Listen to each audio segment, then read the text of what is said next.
डूंगरपुर जिले के ओबरी थाना क्षेत्र अंतर्गत बीलिया बड़गामा गांव के सरपंच आजाद कलासुआ पर गुरुवार देर शाम करीब 8 बजे घर से कुछ ही दूरी पर हमलावरों ने चाकू और पत्थरों से हमला किया।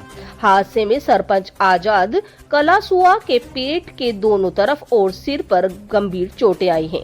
वहीं हमलावरों ने सरपंच आजाद कलासुआ की पत्नी व जिला परिषद सदस्य माया कलासुआ पर भी हमला कर दिया। परिजन सरपंच आजाद कलासुआ को लेकर जिला अस्पताल पहुंचे, जहां उनका इलाज जारी है। प्राप्त जानकारी के अनुसार सरपंच आजाद कलासुआ के घर के बाहर मुख्य सड़क पर कुछ असामाजिक तत्व लड़ाई झगड़ा कर रहे थे, जिसकी समझाइश हेतु ओबरी पुलिस द्वारा सरपंच आजाद कलासुआ को मौके पर बुलाया। सरपंच अपनी पत्नी के साथ बदमाशों को समझाने के लिए घटनास्थल के लिए रवाना हुए। मौके पर पहुंचते ही बदमाशों ने सरपंच व उनकी पत्नी पर जानलेवा हमला कर दिया, जिसमें वह गंभीर रूप से घायल हुए। बदमाशों ने सरपंच पर चाकू से पेट पर 3 वार किए, जिसके लिए कारण उनके पेट की आंतें कट गई। वहीं सिर पर भी वार किए, जिससे वह गंभीर रूप से घायल हुए।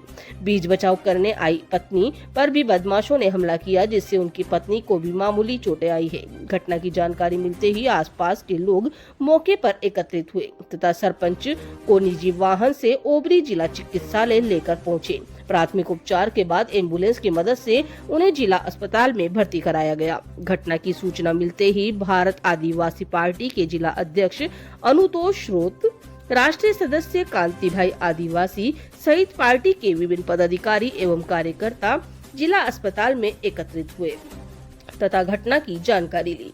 फिलहाल सरपंच आजाद कलासुआ का जिला चिकित्सालय में इलाज चल रहा है। घटना को लेकर ओबरी थाने में मौखिक रिपोर्ट दर्ज कराई है। पुलिस मामले की जांच कर रही है। डूंगरपुर से संवाददाता सादिक अली की खास रिपोर्ट।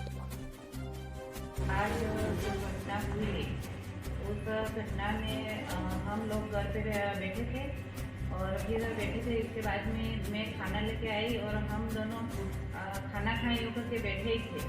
इतनी देर में हमारे जो थाना पड़ता है सर्कल ओबरी, वहाँ से गोविंद सिंह जी का फ़ोन आया। गोविंद सिंह जी ने बोला कि रोड पे कोई बच्चे हैं तो वो दंगली कर रहे हैं, तो रोड की तरफ आ रहे हैं। फिर उन्होंने बोला कि चल अपन दोनों जाके आते हैं। यूँ करके हम दोनों वहाँ से गए और थोड़ा आगे जाके उन्होंने बोला कि मैं रोड पे जाके आता हूँ, वो आगे है और तू यहाँ खड़ी रही। करके आम का पेड़ था, उसके नीचे मेरे को खड़ा रखा। फिर वो गए हैं गाड़ी में, जो धांधली कर रहे थे बच्चे पी के, उनको फिर उन्होंने उतार के फिर आप जाओ घर पे चले जाओ, यूँ करके उनको बोला।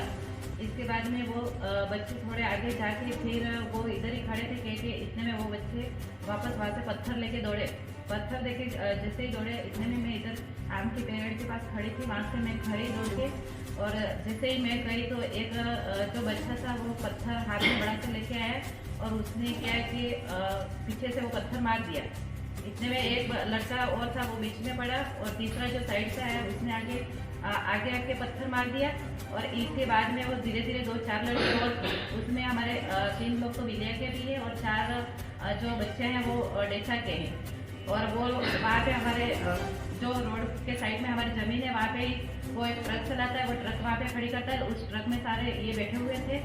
इसके बाद में वो बाद में सारे ऊपर गिरे और सारे ऊपर गिरने के बाद में दोनों तरफ चाकुओं से वार कर दिया। तो दोनों उनके शरीर में दोनों साइडों में चाकू घोंप दी। उस कारण से उनको बहुत ज़्यादा खून का बहाव हुआ और साथ में मैं भी थी। तो फिर मैं बीच में पड़ी तो मेरे को भी पीछे से लात मारी उन्होंने और मेरे को भी उनके साथ में घसीटा। फिर ऐसे करते करते वो बच्चे फिर मैं चिल्लाई वहाँ से, तो आवाज़ गई तो वहाँ से हमारे पास में अंकल जी वो आए और उनका लड़का दौड़ के आए। यूँ करके जैसे वो किया। इसके बाद में मैंने गोविंद सिंह जी को वापस फ़ोन किया कि आप वहाँ थाने से आपने फ़ोन किया था। फ़ोन करने के बाद आप तो रोड पे नहीं थे और मेरे पति को क्यों रोड पे आपने बुलाया? उस बच्चों ने मेरे पति को मार दिया है और बहुत सारा उनका खून बह रहा है। यूँ करके मैंने उनको बोला और मैंने फिर उनको बोला, उन्होंने बोला कि मैं 10 मिनट में पहुंच रहा। मैंने कहा 10 मिनट कोई नहीं, अभी अर्जेंट में आपको आना होगा, नहीं तो मेरे पति मर जाएगी, उसकी जिम्मेदारी आपकी रहेगी। क्योंकि उन्होंने थाने से अगर फ़ोन नहीं किया होता तो वो रोड पे नहीं जाते और ये घटना नहीं घटती। अगर पुलिस वाले रोड पे नहीं थे, उनकी ये प्रशासन का काम होता है। कि कोई भी लड़ाई झगड़ा कर रहा है तो उसका देख रेख का काम उसका होता है, पर उन्होंने फोन करके बोला कि हमेशा वो क्या है कि हमारे रोड पे राउंड पे रहते, इस कारण से वो हमेशा आते जाते रहते हैं। तो आज भी उन्होंने बोला तो वो क्या है कि वो आए होंगे, यूँ करके रोड पे चले गए, तो साथ में मैं भी गई हुई थी।